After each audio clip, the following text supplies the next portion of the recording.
and we're going to rock and roll. You ready for this? Let's go.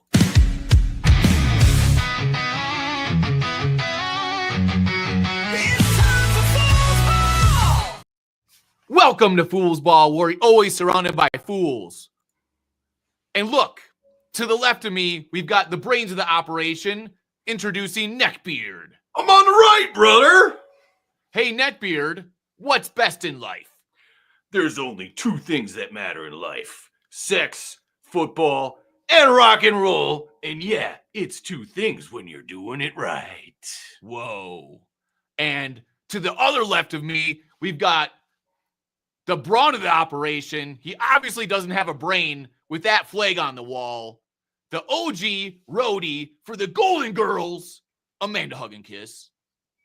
Hey, what's up, brother? You learn a lot being on the road with the girls, especially with Oak Park, Illinois' very own Betty White.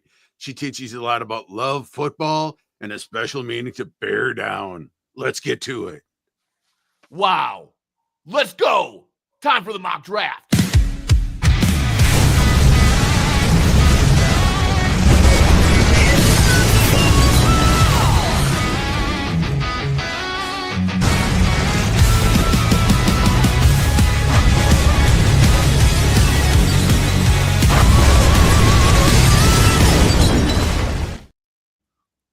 Whoa, dudes. Welcome to the 2025 Fool's Ball NFL Mock Draft.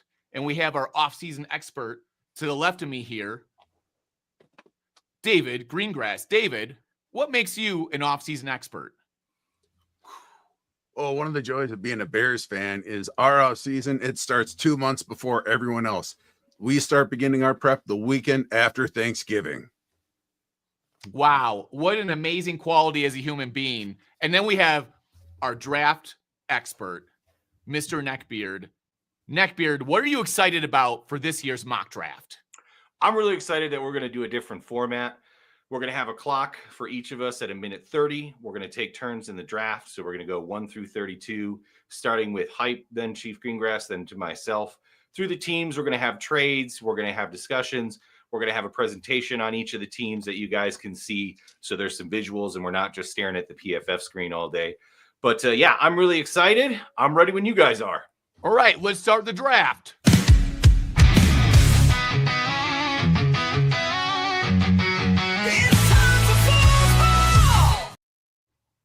Whoa, dude. All right. Dudes, number one, Tennessee Titans going first overall. That pick belongs to Mr. Hype. What are you going to do? Tennessee Titans, you're on the clock. Whoa, look at this dude. Look at this bro. He's made of granite. He's solid. He's strong. We need a strong man to lead this organization. You know what I'm saying? Like, remember back in the day when they had Country Strong at quarterback? I think we're going to get Country Strong again, and we're going to go with Cam Ward, the guy that can throw an 80-yard bomb while he's getting sacked because he doesn't have any protection. But yeah, this guy reminds me of Titan quarterbacks in the past. They've had some legends out there. And I think maybe with that bazooka arm, he can bring them back to being an important team in the NFL. All right, let's go to the PFF board and see where we got Cam Ward. We're going to pull him up right here. 21 overall, doesn't matter. Probably the best quarterback in the draft going to the Titans. They desperately need one. Let's see if he survives the season. Cam Ward to the Titans. Everybody knows what's happening. All right, we're moving on to the Cleveland Browns. Chief Greengrass has the Cleveland Browns. You are on the clock, Chief. What are we doing with the Browns?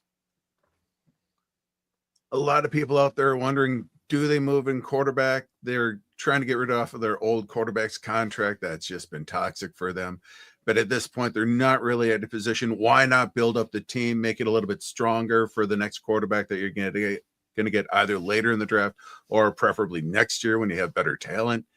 Travis Hunter stated he'd retire from football if an NFL team didn't allow him to play on both sides of the ball, as he's done throughout his career. That shows he's just got some dog in him, what you need in the dog pound. He can be the slottiest player you've ever seen, going both ways.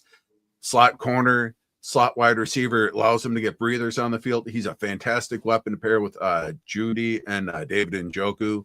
Should be a whole lot of fun for Cleveland for the next couple of years.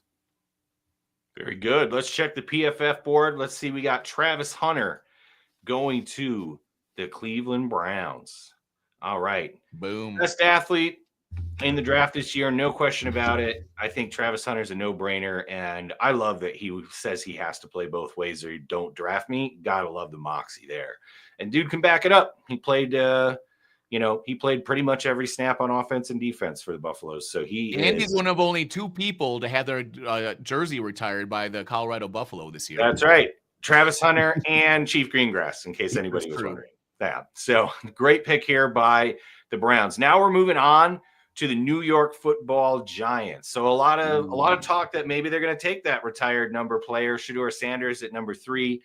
But honestly, the Giants, with their history, with how they win with defense, guys. Like, if you think about those teams in the 80s and LT that defined the position, if you think about the Giants in the 2000s when they had Manning, they had a absolute monster defensive line that shut down Tom Brady twice. Thanks for that, Giants.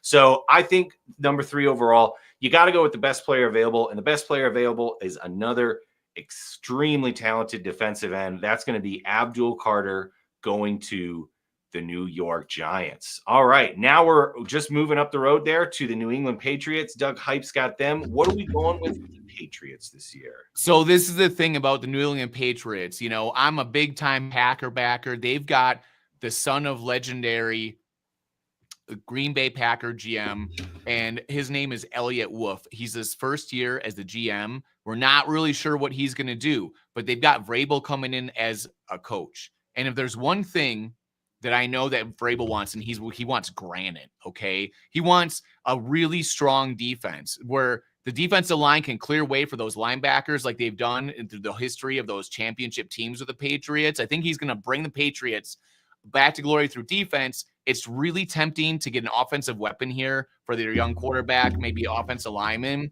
But if the Patriots want to feel good about themselves, they need to be hard like granite, like a Freemason, all right?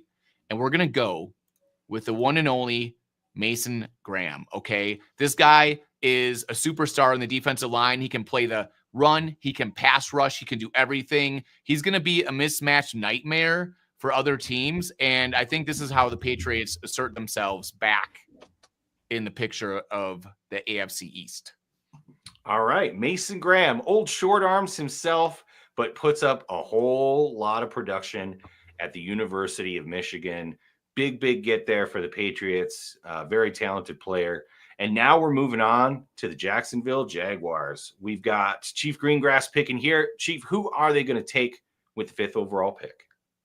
A lot of people in Jacksonville are mad at what the Patriots just took. They thought Mason Graham would be fantastic for their defensive line. But I really think when you have Liam Cohn, when he interviews with the team, it sounded like he probably had the job, except he flew back to Tampa and told them, nope, I'm staying where I am. He strong-armed it, so he probably wanted to get some more say in the organization's draft. So I think he got the GM fired. So that way, I think he gets to choose his weapon here. He's responsible for raising the floor for Trevor. And the Jaguars need a Luigi to Brian Thomas's Mario, someone who's going to be a little bit bigger, might not be as great as Mario, but he's good enough to help unlock the Princess Peach that is Trevor Lawrence's potential from Bowser's Castle. Christian Kirk was a fine Yoshi, but now the rest of their options are nothing but a bunch of toads running around. So this is why I think they go with Tedero McMillan from the Arizona Wildcats. Arizona wide receiver. Don't say that very often in the NFL. A bit of a shocker here. Yeah, going number 5. I mean, we've seen him go in the 15s and the 20s, but Dave thinks he's going to the Jaguars all the way up at number 5. Love it. All right, now we're moving on to the Vegas Raiders. Everybody's got Genty mocked to them. Guys, I got to tell you, the Raiders are my pick here, and I'm not feeling it. I think that we're going to see something that we saw last year. Everybody, when Kirk Cousins signed with the Falcons, they said there's no way they're taking a quarterback. They took Penix. I love that move at the time. A lot of people hated it. But if you can get your franchise quarterback, you get him. It doesn't matter if you have a contract with another quarterback, especially if they're around the age of 35 or older. Geno signed a 3-year contract with the Raiders, but he's turning 35 soon. And after that second year, they can let him go. There's a bit of a cap hit, but the Raiders got plenty of cap. You go get your franchise guy if he's there. And a lot of people think it's Genty. I do not. I think it's Shedeur Sanders. I think Shedeur Sanders is not going to fall. I think he's going to the Oakland Raiders. He's going to be the face of that franchise, and Tom Brady is going to be dancing in the streets because the Raiders need that franchise quarterback, and they're going to take it number 6 overall with Shedeur Sanders. So let's see that PFF board. I'm going to go ahead and take Shedeur Sanders at number 6 to the Raiders. It's really not that bad because you cut Geno Smith after this season. It's only going to be an $18 million hit. Any other position, that sounds terrible. But if you have a rookie quarterback out there, you're still probably paying 15, 20 million less for the position than all of these other elite top 15 quarterbacks. Absolutely. The Raiders have the money. And if you look at that 2-year extension, it's really like a 1 because after that, even 18, let's say they keep him as a backup, there's no dead cap hit space after the second season. So they set up this contract to be able to get out of the contract after 2 years. Taking a quarterback here just makes too much sense. The Raiders need that face of the franchise. Now let's go on to another team that thought they signed the face of the franchise last offseason. That didn't work out so well. I bet in 12 years when we trade him Jordan Love, though, he's going to be better. So let's go to the New York Football Jets. Hype, who are they taking with the number 7 pick? So we've had recent news that Aaron Glenn and the New York Jets had kind of like a clown interview, I should say exit interview with Aaron Rodgers. It sounds like they have not upgraded whatsoever in the brains department, but I'm going to give them a pass and say maybe they have. Maybe they're going to smarten up just a little bit. They really need to get Justin Fields comfortable back there, and they need to let him run around. So they need somebody that can just be a bruiser up front and dominate on the line of scrimmage, okay? Will Campbell from LSU is somebody that can do that. He plays with the big boys, and he can give Justin Fields 8, 10, 25 seconds back there to make a decision, which is probably about what he's going to need. All right, let's see the PFF board. Let's see where we got Will Campbell going to the Jets. Now, there was some word out there that rumors Genty, that, right? yes, he's there. Genty might go there. And so there is a possibility of some crazy stuff happening. But, dude, what's going to happen to Justin Fields? Every time he drops back, he's going to be dead. Yeah, Will Campbell, offensive lineman of the future. Genty falling to number 8. Not a lot of people seeing this happen. Now we're moving on to the Carolina Panthers on the up at the end of last season. Chief Greengrass, what are they doing with the number 8 pick? Their offense. Last year in the offseason, they signed 2 offensive linemen to really help their young quarterback. They drafted a wide receiver last year. Some people are saying that they should get another wide receiver to help, but they'd always be playing catch up. They had the worst defense last year. They had the worst rush defense last year. They run a 3-4 scheme. A lot of people are calling them to go outside linebacker / edge rusher. Jalen Walker has a flexibility out of Georgia, but ultimately I think that they want someone that gives them even better flexibility for a 3-4. If you have a linebacker in Jihad Campbell out of Alabama, he can be any of the 4 linebacker spots. He gives you such a dynamic defense. He can line up anywhere. He can chase down all of these mobile quarterbacks. He can cover tight ends. He can stuff the run. He just gives you a whole lot of dimension. So later on in the draft, you can pick up some defensive linemen, some other pieces, but he's just a master Swiss Army knife. All right, let's go to the PFF board. I love this pick. Linebacker, maybe not as prevalent as it was years ago, especially if you're not a typical edge rusher. But Jihad Campbell led the SEC in net negative plays against the offense. I mean, if you can do that in the SEC, you can definitely play some ball. Very impressive young man, very talented. Like to see what he'd do there in Carolina. All right, now we've got the New Orleans Saints up. No more Shedeur Sanders. What's going on? Oh, a phone call just came in. What's going on? There's a phone call. Who's it from? Well, it's our good old friend, Jerry Jones. Jerry Jones down in Texas. What's Jerry doing? Jerry's getting kind of crazy. I just woke up from my nap and I had a dream that I traded up in the draft. Jerry has that dream every night, by the way, folks, so that's not very rare. But let's see what's going on. The Cowboys are calling New Orleans Saints. They say they want to trade. Now, PFF's not giving me that, but I don't care. The Cowboys want to move up to get Genty. And you know what? New Orleans is thinking about taking him themselves. He's a generational guy, but the Cowboys are willing to give up some decent amount of stuff. So they're going to give 12. They're going to give 76. They're going to give next year's 3rd round pick as well. They're going to overpay a little bit here, but they're trading up in the top 10 to get a generational running back. Saints are going to pick up some extra picks here. And then the Saints are going to give away the number 9 overall and the 112 back to the Cowboys to make this happen. So again, a bit of an overpay for the Cowboys, but I think you have to. They're probably not the only team calling about Genty. And they're going to go ahead and draft the best running back in the draft, according to a lot of experts, Ashton Genty to the Cowboys. Ooh. All of the good old boys down in Texas are going to love this. Genty to the Cowboys, which brings up the Chicago Bears. Dave here's a Bears fan. We are not letting him pick for the Bears. Doug Hype, what are the Chicago Bears going to do in the 2025 draft with the 10th pick? We're going from old-timey Jerry Jones to Zombie Ditka. I mean, And he was Ditka. always a zombie. Is this a little bit of foreshadowing there, my friend? Yes, sir. Zombie Ditka there. He's infected the NFL draft this year. And we think that he might have like regurgitated some Ditka. There might be like a pseudo Ditka, maybe a carbon copy Ditka out there on that's available. And his name is Ty Warren from Penn State. And, you know, he's going on draft boards around this area, maybe a little bit lower. But this is the thing. I don't think we've seen a tight end that the Bears don't like. They usually have 16 tight ends on their roster at all times. Facts. And what better way to get a tight end than at really high in the draft? Super great idea by the Bears. Genius idea. Also, they might remind him a bit of Ditka. He's a big bruising guy that can block. He can bully people around, and he's got amazing receiving skills. Ditka did break records in the NFL, and this guy could follow right in his footsteps for Zombie Ditka.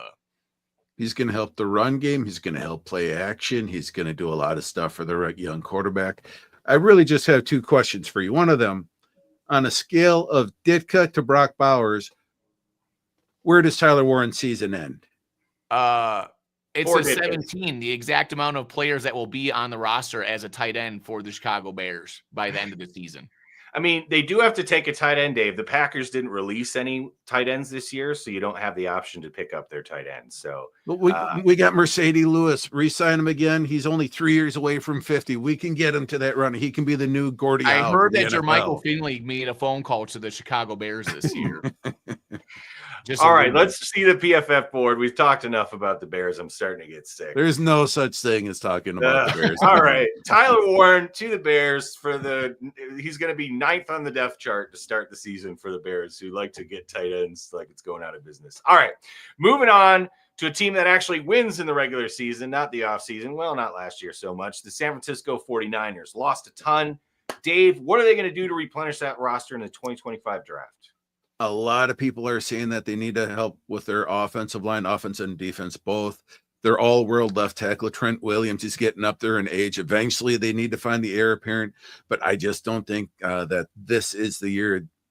Right now, the hole in the middle of their defensive line is just too much. Their D-line, they have Bosa on there on the edge, and they really have nothing else. Walter Nolan has been up there. He's getting a lot of pressure. He's a big body. He's a strong man. He's going to help them stop with the run defense. I think he's going to take a lot of pressure off of Bosa. Those two on the one side of the line is just going to be causing nightmares for offensive lines throughout their division.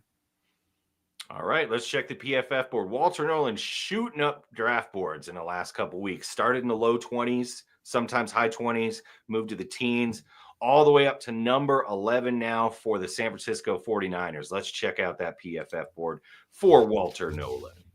Going to guys. 49ers get another Pro Bowl, all-pro defensive lineman to chase down quarterbacks, so watch out. Yeah, I think this guy's going to be a gamer.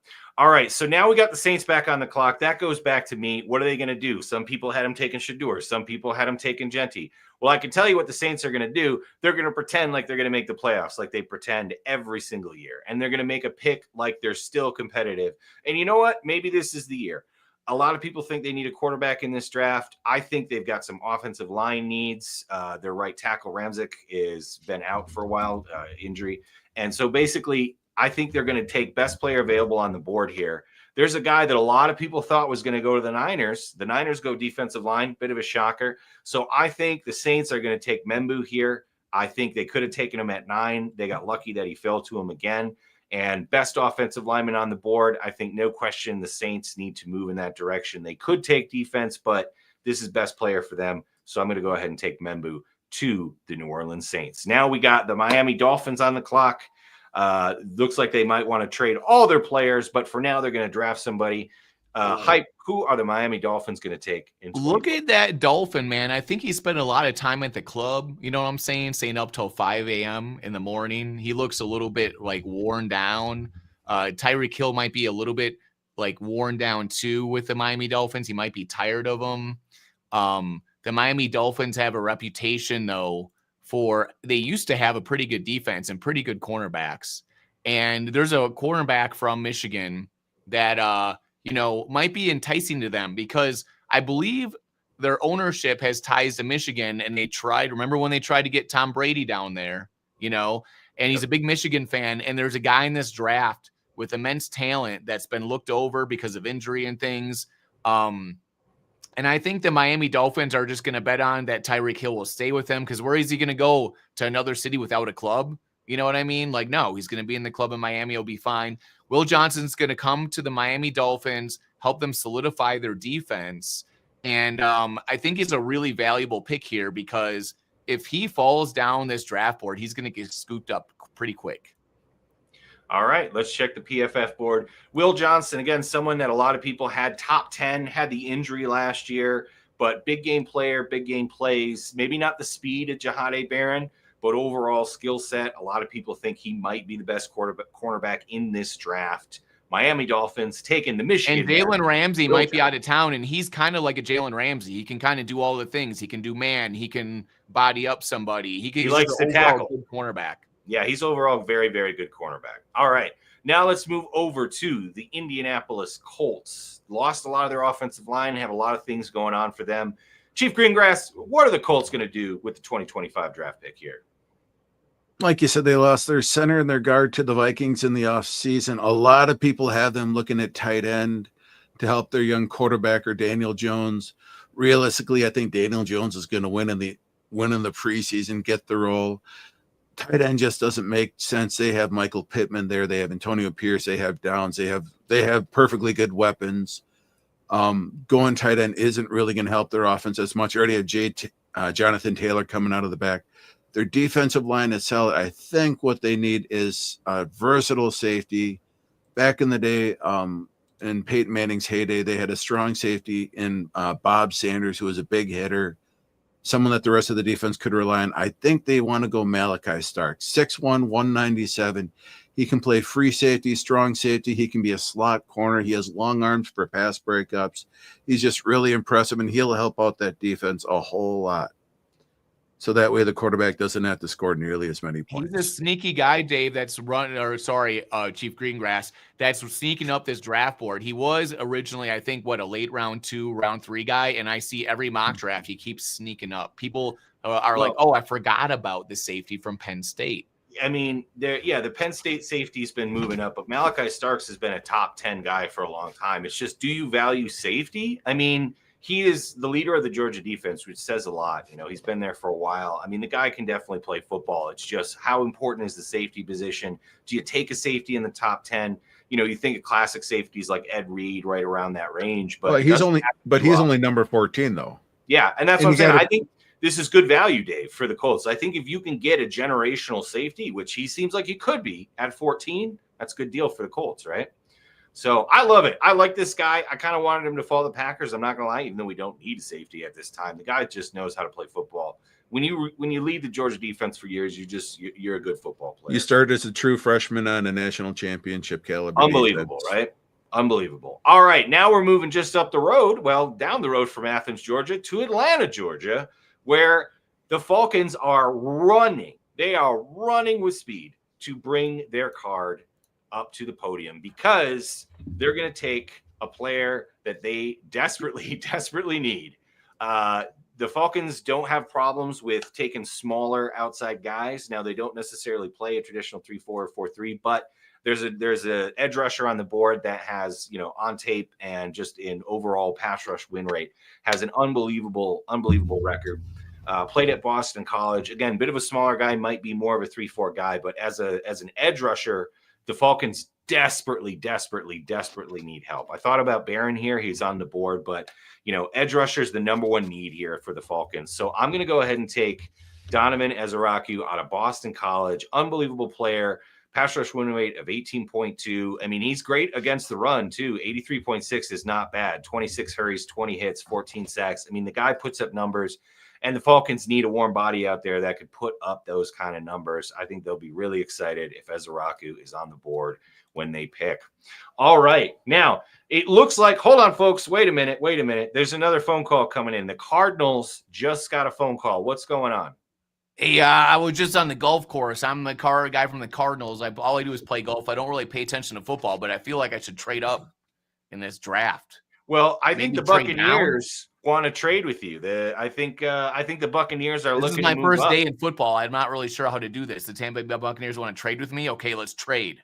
All right, let's trade. The Buccaneers want to get ahead of the Cincinnati Bengals here. So the Tampa Bay Buccaneers see Jahadae Barron on the board. They're going to go ahead and give up 19 and 84 for the Cardinals, 16 and 152 here. So the Cardinals needed something around here. Any players they can get. They're only moving down 3 picks. Tampa Bay desperately needs help on the defensive side. There's some good players out there, but best cornerback available, Jahadae Barron, going to Tampa Bay right here at number 16. Let's go ahead and put him on the team. You guys excited about that? You think that's a good move by Tampa Bay? Oh, God, yes. Their secondary has been their one. They have a strong run defense with their line. Linebackers need some help, but that secondary has just been decimated. Yeah. They lost Sean Murphy-Bunting. He actually went to the Cardinals, surprisingly. They traded with them. But, yeah, best cornerback on the board makes a ton of sense to me, which brings us to the Cincinnati Bengals. What are they going to do in the 2025 draft? They're going to try to appease their large defensive end superstar by getting him an opposite bookend. They like the looks of Shamar Stewart. He has a lot of talent. He has a lot of tools. He's 6'6", 290. He only had 1.5 sacks for the last 3 years. Everyone talks about it, but if he has the tools there, if you have a coach in the NFL, you should be able to coach up the guys, refine their skills. It'll help to take some of that pressure off of Trey Hendrickson. It'll help their secondary if he can get some rush. He's outstanding against the run already. Just got to get him some of the tools, get him a rip or something, so that way he can increase his pass rush win rate from 12%. Little bit of work might be able to get to 15, and that's all you need with Hendrickson on that other side.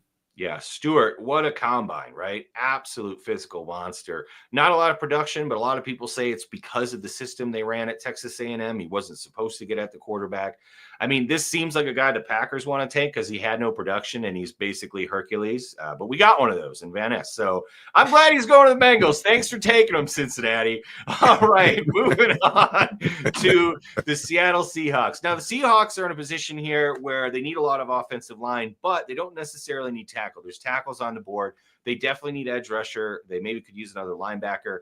But the one thing about the Seahawks this year is they've got a bunch of picks. They've got 18, 50, 52, 82, 92, 137. I mean, that's 6 picks in the top 150. And they say about 150 is where the talent level is in this draft, maybe a little more. I mean, that's 6 players that they can add. So I think Seattle here sees best player on the board, sees best pass rusher on the board. Mike Green, kind of sounds like a Seahawk to me. I think they're going to run up there and they're going to say, yes, give us this edge rusher from Marshall. I don't think they have an issue with his off the field stuff. The guy puts up numbers. I think he's going to fit right in on that defense. Remember now they got Baltimore's defensive coordinator is now their head coach. This seems just kind of like a guy they would like, Mike Green. Oh, and shout out to the Seattle GM from Des Prairie, Wisconsin. Way to go, buddy. Way to make something out of yourself and become a GM in the NFL. All right, Mike Green, 2. The Seattle Seahawks. Now we're back to the Cardinals, who traded back to 19 here. What are we going to do at 19 with the Arizona Cardinals? Oh, let's look at this. We're going to shake it up, these Cardinals. That's what we're going to do. All right. Everybody thinks the Cardinals are going to get, maybe an offensive lineman, maybe a D tackle, maybe some help on defense. But this is my vision. If I am the GM and coach of the Cardinals and I've got an amazing young wide receiver, a dynamic quarterback, a really top shelf tight end for production, and a running back, that offense needs one thing left to make it next level, to be up there with like the 49ers, the Packers, whatever you want to call it.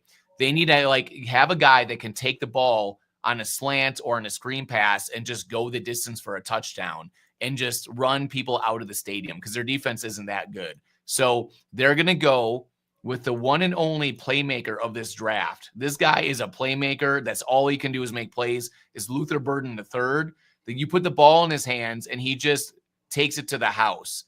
And we've seen in the past where teams have these guys that are like a running back type guy in a wide receiver body that just finds a way to always get big plays. And I think that's what the Cardinals need right now, to take the pressure off of their young quarterback who likes to play Call of Duty all day. He does indeed. Well, he's going to have a lot of different weapons in his arsenal now. They took, maybe a little bit underperforming, but Harrison Jr., we know he's going to be able to play. Luther Burden here, a guy that, again, super huge talent, dropped a little bit in the draft. I think a lot of people forgot, that the production from the quarterback in Missouri was a lot different this year than it was. If you look at his like the season 2 seasons ago, the guy was maybe going to be the number 1 receiver in the entire draft. Absolutely. And this is a thing that people don't think about, is that the Cardinals are not good.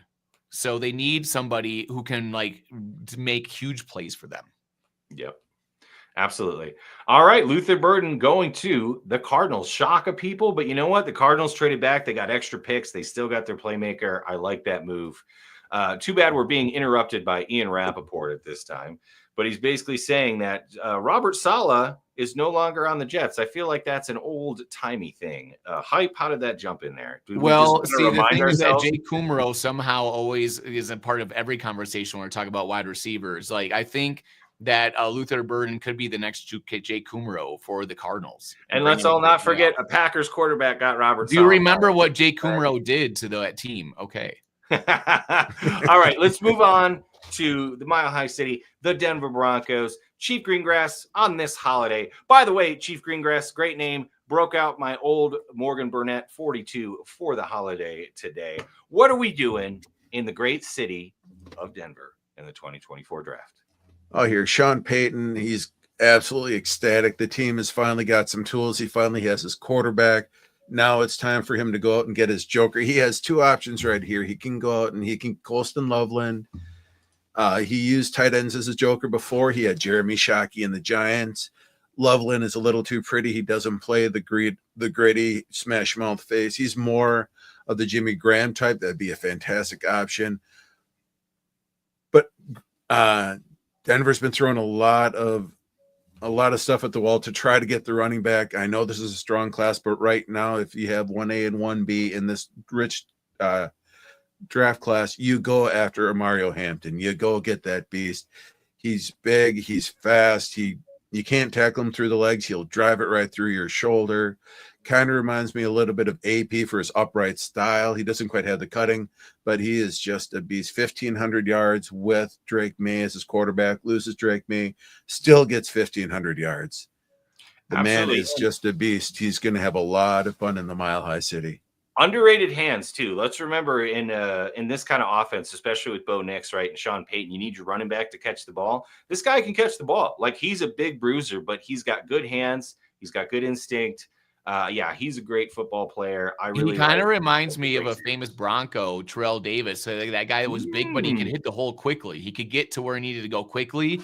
And if you weren't squared up on him, he was just gonna like run you over. I heard he was pretty good. Somebody told me once. How did he do in the Super Bowl? That there was a Super Bowl where the Broncos beat somebody, but I forget what was that. What was that team? I remember having a lot of fun. I remember after the count that Packers Super Bowl beat the New England Patriots in that Super Bowl, then there was I only remember a New England and there was some sort of weird dimension thing that happened where everybody thinks the Broncos won a Super Bowl, but that actually never happened. I have no idea. I don't know what you're talking about.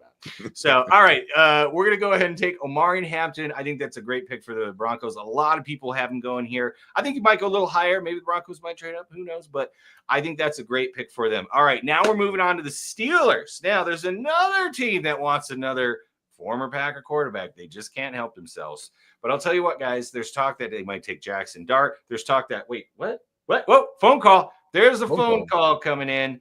Somebody's calling. Hello, who's this? I think I need a trade.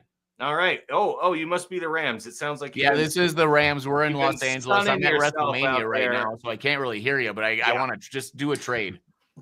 All right. Well, sounds like a Cronky if I ever heard one. Straight and to the point and getting all their technology on tariffs. So let's go ahead and I borrowed trade Jerry Jones' up. phone to call you, actually, by the way. Oh, fair From the enough. I 90s, heard they're yeah. friends. All right. So the Los Angeles Rams are going to trade up here. So let's go to the PFF board real quick so we can see what the Rams are going to offer the Steelers. So they're going to take 26. They're going to take pick number 101 and 190 because the Steelers, not a ton of picks here. I think their new GM a little bit more aggressive than they were in the past. So a lot of people think they might go here and take a quarterback. They might take a running back. They might take a wide receiver. They might take an edge rusher. But I think trading back helps the Steelers, gets them another pick, 2 more picks. And the Rams trade up for a very specific player. So we're going to go ahead and force that trade. And the Los Angeles Rams are now on the clock. Rams, why did you trade up? Who are you taking here? Well, we wanted to beat that nice man down there and also in Los Angeles, the Chargers head coach. We didn't want him to get his former player. We're in win now mode. We have a superstar quarterback, but he's a little bit old. We got him an old wide receiver. Devontae Adams is going to be fantastic. We have another good Puka Nacua who's very good. He might get hurt sometimes. So for those games where he's hurt, we wanted to get another option. We wanted to get Colston Loveland. He'll be a fantastic third option half the season, and he'll be a fantastic second option for the other half of the season. So right now we want to win the Super Bowl. We are toe-to-toe with the Eagles. We think that this might help to push us over the top, overcome that secondary that they have. He'll help with the quick passes right off of the line to negate some of that pass rush that the Eagles have. And we think that he could be the one to get us that championship. Man, Steele and Loveland from the Chargers. I love every second. Wow. Yeah, personally, I'm never happy when anything good happens to people in Michigan. We're terrible roommates. Yeah, I can imagine so. So, yeah, stealing them from the Chargers. Wow, that's pretty great. Who knows if the Chargers were going to take them, but I love that move by the Rams. Hey, own that city, baby. Own that city. All right. So now we're moving on to the San Diego Chargers. Who are the Chargers going to take in the 2025 draft, guys? I believe that is my pick. The San Diego Chargers. Oh, did I say San Diego? I'm sorry. The San Diego, Los Angeles, California Chargers. I'm sorry. The Los Angeles Chargers. My mistake, everybody. I apologize to the city of San Diego. The Chargers really did want to take a Michigan tight end to fulfill their prophecy of having another touchdown machine at tight end. I feel like that's going to be could have been a thing. But they got a new coach named Jim Harbaugh, and their defense was pretty good last year. But the thing is that a lot of people are like, oh, they're going to go offense because their defense was good.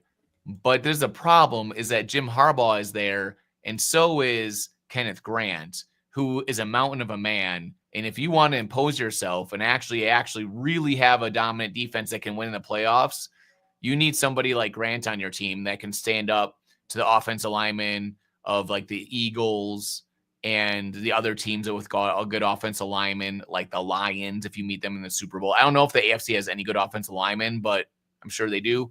And I think that Charles Grant's somebody that drops in a lot of these drafts. People overlook him a lot, but a lot of analysis say that there's not a big drop off between him and Mason Graham, that they're basically 1A and 1B. So I think that Jim Harbaugh is going to be really, really into this guy. All right. I mean, Michigan back to back. He's like, oh, you're going to take one Michigan guy? I'll just take the other one. I'm fine. There's so many of them. An amazing team. I'm a great coach. You ever go to Michigan? Wow, they're actually pretty good over there. Did he ask you what you bench when you go to the draft process? What do you bench?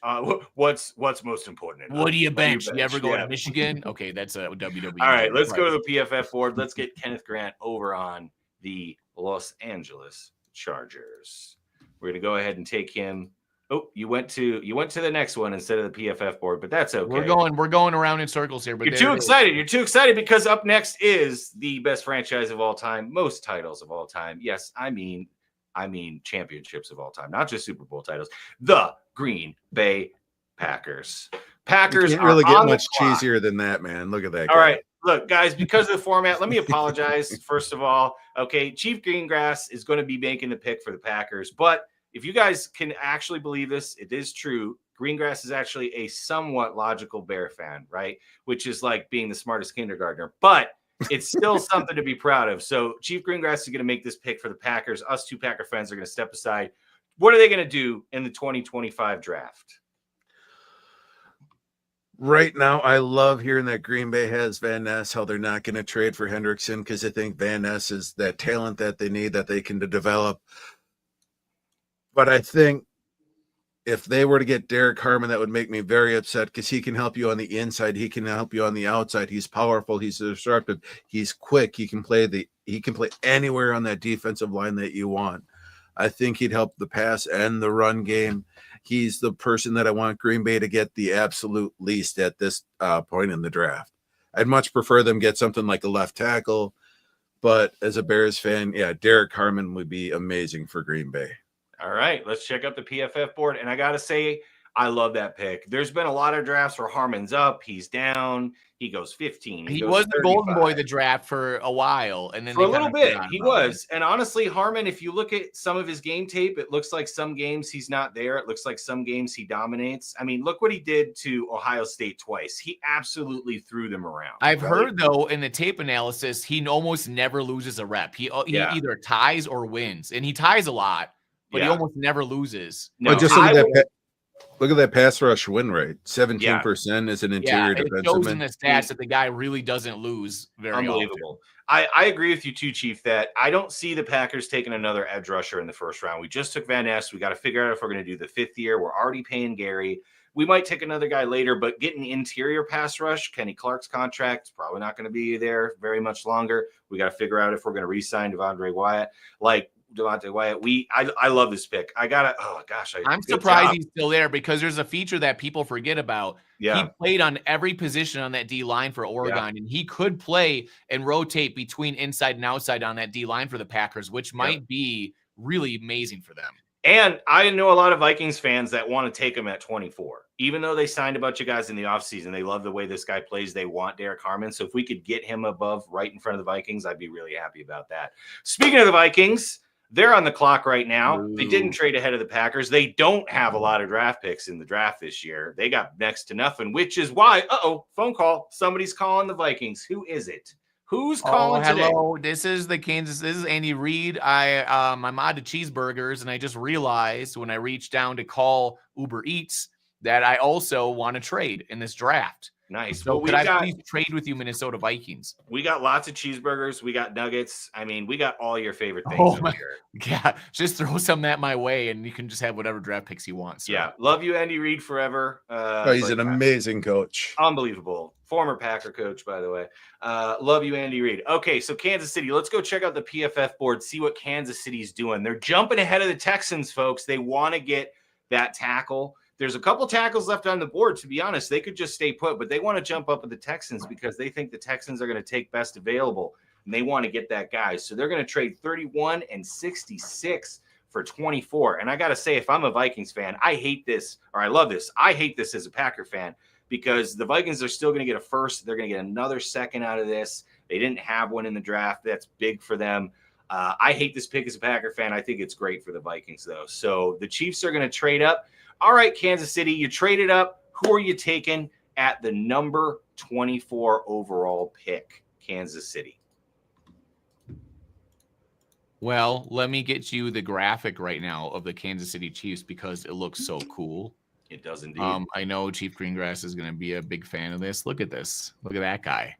He's got beautiful. Yeah. Yeah. Well done, AI, by making that incredibly cool. We hired an artist. His name is AI. He's not artificial intelligence. He's just that's his name. No, yeah, his name's AI. Yeah, his name is just AI. Yeah. His name is Arthur Institute. So this is a really good question. Who are they going to take here? They're literally trading out because they just got decimated by the Eagles and they need to protect their quarterback. They need to get him back on track. So they're going to go with a guy from Ohio State, Josh Simmons, who sometimes is like higher up on the board. And he's by far and away the best option that they have right now at left tackle. They did consider the tackle from Oregon a little bit, but they're going to go with Josh Simmons from Ohio State. Yeah, great player. You know, a lot of people forget how good he was. Josh Simmons got hurt last year, you know, in the Oregon game, but Look at that. absolutely. Look at those green bars. Yeah, I mean, 1 sack, 4 hits, 4 sacks, 3 hits, you know, those 2 years, you know, a lot of pass snaps, playing in the Big Ten, unbelievably good offensive tackle. You know, the injury worried a little bit of people, but I think Kansas City needs that franchise left tackle. If they can get him at 24, I think Simmons could be it. I think they would absolutely love this. And they get in front of the Titans or the Texans, which is a big deal because a lot of people think the Texans are going to go left tackle here. Let's see what they do. Texans, what are you taking at 25 overall? Let me get over to the Texans. Oh, my goodness. Look at this. Look at that guy. Look at those horns he's got on that Brahma Bull for Texas. That looks like CJ Stroud after every game because his ass got beat so bad. That's true. Yeah. He's like weathered. He's a little bit weathered. Yeah, they might need a left tackle, a right tackle, a left guard, a center. But this is the thing that the Texans are like, why did you trade all the way up in front of us when we all along wanted Kelvin Banks anyways? So like we don't even care about your trades. We're gonna get an offensive lineman that can also block for our nice running back that we have, that can pass block and run block from Texas, Kelvin Banks. And, you know, that's somebody that the Packers might have considered also drafting to protect Jordan Love. But I think that the Texans can get back on track this year. If they can really protect their quarterback, they can shock some people and make a run in the playoffs. All right. Let's check out the PFF board. We got Kelvin Banks ranked 20th overall. Yeah, I think if he falls right here, the Texans won't even be mad that the Chiefs traded up to take Simmons in front of them. I think they'll happily take Banks. You know, Texans love Texans. They're taking a Texas guy, so I think they're going to absolutely. I mean, it was cool for the Chiefs to trade because these guys would probably be gone by the time they did pick. Well, and there's a good chance somebody else might have traded up in front of the Texans for the very same reason to grab that tackle. So the Chiefs had to jump on it to make sure they got one of those two guys, right? So I actually like that for both of them. All right, now we're back to Pittsburgh on the clock. What do you guys think? Jackson Dart? No way. And it's not because they're signing Aaron Rodgers, okay? The Steelers are not the type of team to take Jackson Dart. I just don't see it. He's a developmental guy that, you know, was a 4th-round pick two months ago, and now all of a sudden has moved up to maybe a top 10 guy. Yeah, do you remember guys like that, like Zach Wilson? How'd that go? There's a reason the Steelers win. They don't make decisions like that. They're not taking a quarterback here, folks. But this is Lane Kiffin. This is a Lane Kiffin system. He produces NFL talent. Just ask the Carolina Panthers when they drafted Matt Corral, 94th overall out of Ole Miss quarterback. Jonathan Mingo the following year, 39th overall, Ole Miss offense, Lane Kiffin. They're both all-stars, right? Oh, who are we talking about? No, they're not. So, no, I'm not trusting that Ole Miss offense either. I hope Jackson Dart has a great career, but the Steelers are going to pass. Instead, they're going to go for talent, and they're going to go for a guy that's shooting up draft boards, extremely athletic, is going to have somebody else in that secondary to teach him so he can just go and make plays. I mean, the Steelers defense is best when they have safeties making plays, right? Ryan Clark, Polamalu, right? And they've got a guy on the board here that's extremely athletic, that can blitz, that can cover. You know, he needs a little bit of work, let's be honest, but this guy could be an amazing talent. You know, I thought about them taking Kevin Winston here. You know, he got injured, excellent player, but I think Amanawari is just too good for the Steelers to pass up. They already got their extra draft picks. They're going to take a guy that can just make things happen on the back end, make plays happen. They're going to go ahead and take Nick Amanawari. All right, now moving on to their rivals, the Baltimore Ravens. So close every year. What are they going to do? When are they going to beat Patrick Mahomes? They're so close. Lamar Jackson, MVPs. The defense started off a little rough, looked a little better. I got to tell you guys, when I went through this draft process and I was looking at teams and needs and looking at players, there was a player that just stood out to me. Sometimes you just hear their name or you see them on tape and you're just like, that person belongs on this team. And for me, it was James Pierce Jr. to the Baltimore Ravens. He's a big guy, not traditionally an outside linebacker in a 3-4, more of a 4-3 guy, but the Ravens have had a lot of success with those guys in the past. Both of their edge rushers are on the last year of their contract. I think the Ravens are going to be ecstatic that James Pierce Jr. fell down to them, and he is going to be a beast on that defense. So let's check out the PFF board. Let's go ahead and take James Pierce Jr. to the Baltimore Ravens. I think a lot of Ravens fans would love this. They are so close to beating the Chiefs. If they can get that really dominant pass rusher, I mean, we saw what the Eagles could do. I think the Ravens are maybe that one guy away from taking that next step. They'll be ecstatic to get James Pierce. All right, on to another team in the NFC North that none of us like, the Detroit Lions. Now, very good at drafting the last couple of years, using a lot of bravado, not caring what the draft board says, not caring what people think, so just taking who they like. Got to respect that. What are they going to do in 2025 with the 28th pick? Well, they're going to do what a lot of people thought the Packers would do. A lot of people over the course of the whole offseason had the Packers taking Mikael Williams, edge rusher. The Detroit Tigers, Lions, and Bears need they need help on defense, and they need We're in your head. We're always in your head, man. The Tigers need help on defense too, to be fair. They also do need help on defense. They need help on that edge, and like, what happens if Hutchinson gets hurt again? I don't know. Is he injury prone or whatever? But they need a pass rush. Their defense was lacking in the playoffs. They got smacked around in the playoffs. They got brought out to the shed and beaten in the playoffs. And this is a guy who, like, he grades out really well when you watch him work the run and the pass. He can be in a 4-3. He's a strong guy. He does a lot of interesting stuff. He's slippery, I think, Derek, you said earlier. He can get around and move around people. He's kind of that tweener guy who's between being a strong defensive end and a quick guy that has some moves. And it's really intriguing. I think that he's going to be a really productive player in the NFL. He might not be all pro, but he's definitely going to be a guy that gives you like 10 plus sacks a year, I think. Yeah, a guy that could be anywhere. People have him drafted at 11, drafted at 45, drafted in the 20s.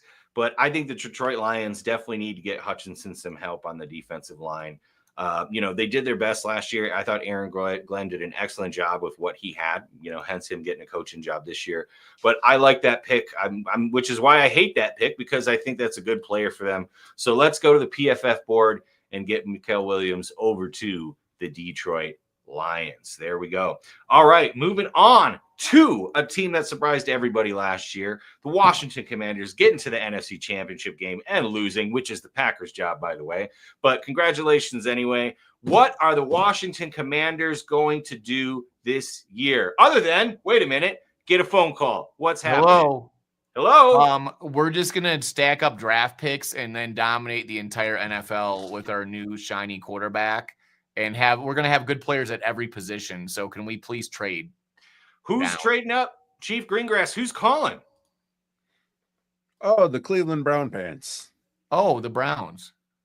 They wanted to make a move. They wanted to make sure that they got ahead of the New York Giants for hopefully their quarterback of the future.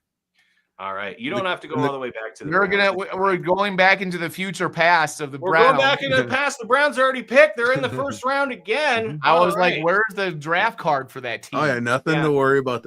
But the Commanders, it makes sense for them to trade down because they only have 2 picks. They have the 29th, the 61st, and then they don't pick again until the end of the 4th round, and then in the 6th round. So for them, it was a great year, but they have more holes they need to fill. It's a great, there's enough depth here in the top 100. You need more than 2 picks in the top 100 to make that step. Going back a couple spaces to get another pick, plus the Browns get that 5th-year option if Jackson Dart ends up being good. So they're going to go ahead and give them the 33, the 94, and Washington's going to give up the 29 to get out of the first round so that Cleveland can draft again. All right. So Cleveland, what are they going to do? What are they going to do, Chief Greengrass? Well, they don't trust Kenny Pickett. They don't trust Joe Flacco.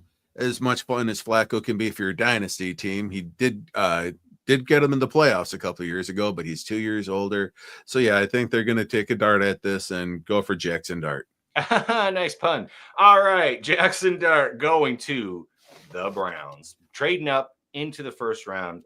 Very Lamar Jackson-esque. Let's see what Jackson Dart does in Cleveland. I wish you well, buddy. Oh, boy. All right. Moving on to Bills Mafia, number 30. Again, so close to beating the Chiefs. Again, not beating the Chiefs. What do they need in this draft? What are they going to do? Well, They had a lot of injuries on defense last year. They got a lot of good players. They need cornerbacks. They need defensive tackle. They probably need a safety. They probably need a wide receiver. There's a guy on the board that can play a bunch of different positions. He can fill in linebacker. He can rush off the edge. He's just another talent.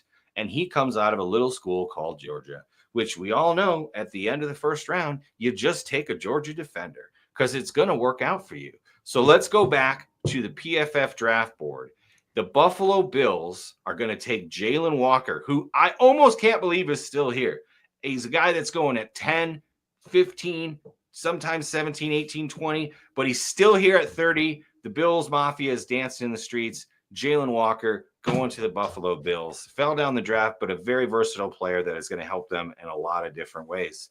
All right, now we're on to the Purple guys up in Minnesota. Again, after they traded down, this is my pick as well. What did they trade down for? Well, they needed more picks. Are they going to trade again? No, because they're going to get a guy on the draft board that they wanted. They're going to need help in the secondary. They could probably take a safety here. They could probably take another edge rusher, potentially, maybe an offensive lineman. But I think there's a guy on the board here well for the Minnesota Vikings, and I freaking would be really mad if they took him, which is probably why they should, which is why I'm going to go ahead and draft Maxwell Harrison to the Minnesota. I know I wanted the Packers to trade up in the second round and try to steal him from somebody, but maybe Trey Amos, but Maxwell just fits well with what they play on defense. He's tall, absolutely athletic. I really want him on the Packers, and I think that he's going to end up in Minnesota. I feel like he's definitely coming up into the first round this year.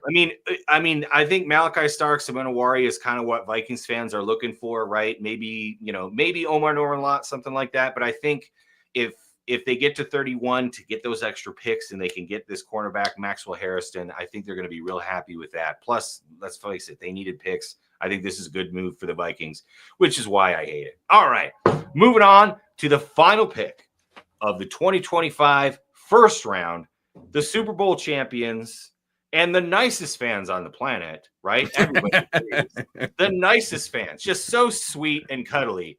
The Philadelphia Eagles, what are they doing in the 2025 draft? Well, they're going to do what they always do. Let's have a look at that draft board. Let's see what's on the line, offense and defensive. All right, you want to look at the line for the Eagles. You want to look at offensive interior. You want to look at offensive tackles. You want to look at defensive interior and potentially defensive ends. What are we working with here? So Omar Norman-Lott, he's gone up a lot of draft boards. He's an explosive player. He's going to be really exciting. But at Tennessee, that's one of those systems where they rotate him in and out. You don't really know how long he's going to be able to play. But at the same time, that does fit what the Eagles do because they just have so much depth. They're 2 or 3 deep at every position. But they're also really good at drafting 2 years ahead of where they need to. They have Lane Johnson, who's one of the top 5 right tackles in the league. If he's not top 3, he's going to be 35 before the next season starts. That means that in 2 years, he'll be 37. He might start to fall off. So why not get a man in Gray Zabel who just knocked everybody's socks off at the draft combine? He's one of the few guys he started at all 5 positions, and he excelled at all 5 positions. He went against the best defensive ends out there in college football. He more than held his own. And I just think he'd be a fantastic. You give him 2 years to get a little bit bigger, stronger, so he can play tackle. Otherwise, if he gives you that versatility on inside, if anyone gets hurt, normally you want to swing tackle. This guy's a swing everything. Yeah. So he's going to be knocking it out of the ballpark for those stupid Eagles. I mean, when you got Saquon back there and Hurts that can run, if you have a dominant offensive line, it's going to do you a lot of good. And yeah, I think Gray Zabel to the Eagles is an excellent pick for them, which is also why I hate it. All right. So great job, guys. We did it. We did all 32 teams. We did trades. We talked about what they needed. There's all kinds of fun stuff here. A few maybe we're crazy, maybe we're not. Maybe I'm crazy for thinking Shedeur is going to the Raiders. Maybe I'm crazy for thinking that Jerry's going to draft up. Who knows what's going to happen? Maybe we're crazy thinking the Bears are going to take Dick, 2.0, or as I like to call him, future Rashawn Salam. The only thing we forgot to do is we forgot to look to see, is there any stock footage of him with the mustache? I'm sure there's. If he has never worn the mustache, he may have screwed up the entire franchise. He's probably trimming his mustache right now, Dave. I think it's happening. So, all right, we're going to go ahead and take a look at this full draft here. I mean, Cam Ward, Travis Hunter, Abdul Carter, that's pretty much what everybody thinks, right? Then we got Mason Graham, McMillan, Shedeur Sanders, Will Campbell, Jahad Campbell, Campbell's back-to-back, Genty, Warren to the Bears, Nolan to San Francisco, Membu to the Saints after they traded down, Will Johnson going down to live in the sun of Miami. I'm sure he'd love that. Malachi Starks going to the Colts, Ezraku to the Falcons, Jahdae Barron after the Buccaneers trade up. Shamar Stewart, thank you, Bengals, for not letting the Packers draft him, taking him at 17. Mike Green going to the Seahawks, feels like a Seahawk. Luther Burden, another surprise. Cardinals trade back, take the weapon, Luther Burden. Denver Broncos take Amari and Hampton. Colston Loveland sneaking up above Harbaugh, but Harbaugh doesn't care because he's taking a Michigan guy anyway, and Kenneth Grant. Derek Harmon to the Packers. Josh Simmons after the trade up by the Chiefs. Texans are like, that's fine. We're taking a guy from Texas anyway. Kelvin Banks, Amenawari to the Steelers. James Pierce Jr., future Raven. Mikael Williams to the Lions. Jackson Dart to the Browns after they trade in. Commanders getting some more picks going back in the second round. Jalen Walker to the Bills. Bills Mafia super happy. Maxwell Harrison to the Minnesota Vikings. And Gray Zabel, the do-it-all offensive lineman, to the reigning champion Philadelphia Eagles. So, boys, how do we do? How was our first mock draft of the year? I think the key to remember here is that almost every mock draft that you ever see is always wrong. There's going to be surprises. There's going to be shocks. There's going to be trades. And GMs don't even always know what they're going to do. There's so many players in this draft in the top, first round and first part of the first round that are all so equally good, just depending on what position you want to go for. I think that this draft kind of intrigues me because I think we're going to see a lot of this stuff happen. Like we'll see teams that like match with players that they identify with, like James Pierce with the Ravens, right? Right. Or the Shedeur Sanders and the Raiders there, or like that character matchup, something that just fits them and their identity. I think is going to happen a lot in this draft. Yeah, I like where we ended up, guys. I do. I really think that Shedeur is not going to make it out of the top 10. I know there's a lot of people saying he's going to drop. I think he's just too big of a talent and too big of a name. Now, what is his career? Well, he's too big of a name. I don't know that he's too big of a talent. Well, I'm a big believer that a quarterback, there's certain quarterbacks that are generational, and pretty much the other 90% that are successful, it depends on where they play football, who their coach is, and what the franchise is all about, right? Which is why the Packers are continually successful. But I think the Raiders now, they don't really have that track record, but maybe Brady being there, they could maybe turn it around. So I think the Raiders would be good for him. I definitely think it'd be better than going to the Saints. Just my 2 cents. So, but I also think it helps a lot when you have the best wide receiver in college football. That definitely does help a lot. Jordan Addison got Kenny Pickett drafted in the first round by the he had Joe Horn Steelers too, who's not years no ago. slouch. Yeah, Joe Horn at Colorado, kind of overlooked. I'd like to see the Packers pick him up late, kind of a smaller guy. But no, Shedeur definitely had a lot of talent around him. I don't know if he's going to be an end-all world beater, but at the same time, if he can be a face of the franchise and the franchise can build around him correctly, you got Brock Bowers there already, right? You can get a running back in the second round. He might even go sooner. He might go to the Giants. You never know. Yeah, I mean, it's very possible. I kind of for a while thought he was going to drop, but after I saw that a lot of people said he's going to drop, I just think the Raiders, I don't think they're going to take a running back over a quarterback. That's just my personal feeling, and I don't think that the signing of Geno Smith changes that whatsoever. But that's me. I got to say, I like a lot of our draft picks. I'm really happy with what we did. I can't wait to do this again, guys. I think after maybe the draft, we'll do a review. Some news for our fans and friends out there. Chief Greengrass and Hype are both going to the draft in Green Bay. Unfortunately, Neckbeard's stuck out here on the West Coast, but you guys are going to be in Green Bay. Really look forward to seeing what you guys are going to do there. Say hi to all the Packer fans for me while you're out there, okay? We're going to say hi to the Packer fans. We're going to hang out with all the Cheesehead TV, Tom Grassi's of the world, Andy Herman, all the Cheesehead Mafia, the Lambeau fans. But there's going to be fans from all over the world. Dave, a Bear fan, will be there in person, and we're going to see the whole world convene on Titletown. And I think it's going to be really exciting because in the day and age where everyone's on the internet and thinking for the new flashy thing, the glory days, the history of the NFL, I think will be highlighted during the NFL draft. And I think that'll be really cool. And I think it'll instill a lot of pride in Packer fans and NFL fans in general. And it's going to make this draft really exciting. And I think people are going to, when it was in Detroit, they walked away saying like that was kind of gross. We had to wait in line all day and it just wasn't that fun. I think people are going to walk away from this draft experience with a different experience. I think they're going to come at it at a different angle and appreciate it. And I think it's going to be a lot of fun. Now, I just want to remind you one thing, my friend. What is the greatest thing about Lambeau Field? All the titles we've won? No. The only reason it exists is because of Papa Bear. He went up to the city of Green. He went up to the city of Green Bay, and he says, "You guys have no idea what you're sitting on here. This is something your city needs to make the investment. You need to build a stadium for this football team." So Papa Bear himself, the Chicago Bears, are the reason why Lambeau Field is there.